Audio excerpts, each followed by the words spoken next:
Welcome back to our three-part series on giving advice in business English. As we learn the nuances of politely giving suggestions in English, we want to explore the different sentence structures we can use to soften the blow, keeping your team off the defensive and ready to take on projects and receive feedback. Welcome to English Vocabulary and Phrases for Business English. I'm Dr. Dan Neundorf, lead mentor and trainer at Global Leaders Resources Group. Leaders in the business world are expected not only to manage their team, but to inspire their team. The best way to do this is to create an environment of trust, security, and respect. When we give suggestions or advice in English, this is a great opportunity to set up that environment and get your team on board and ready to work, despite the fact that they are receiving feedback that they could react negatively to. In our first video, we explored how using the modal verbs should and ought to can show politeness when giving advice. Today, let's look at how we can use the second conditional tense to do the same thing, and also add a more empathetic feeling. A sentence in the second conditional tense has an if clause and a main clause where we use the word would. For example, if I were you, I would move all the files to the cloud. Notice that when the if clause comes first, there is a natural pause in the sentence, and therefore we use a comma when writing it.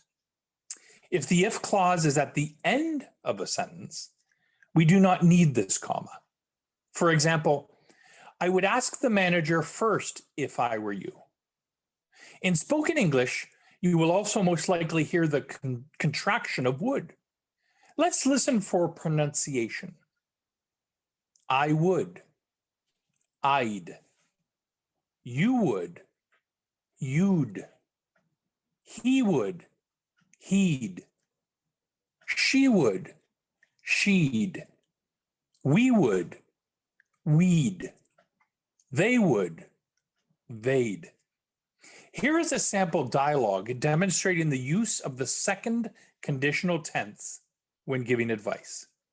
Speaker 1, I put all the files in my documents folder on my desktop. Speaker 2, if I were you, I'd move them to the cloud. You don't want to lose them.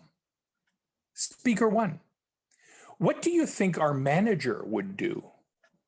Speaker 2, he'd probably tell you not to only move them there, but to work on them directly in the cloud if he were you.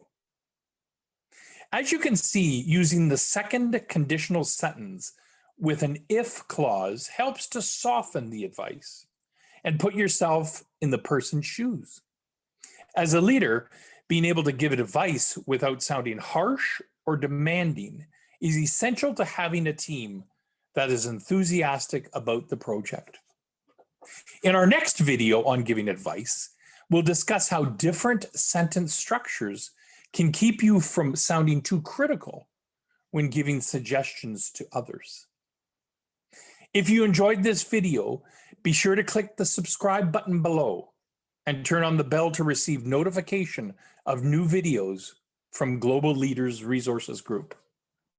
Please visit my website at www.glrg.org to register for courses to accelerate your career as a global leader.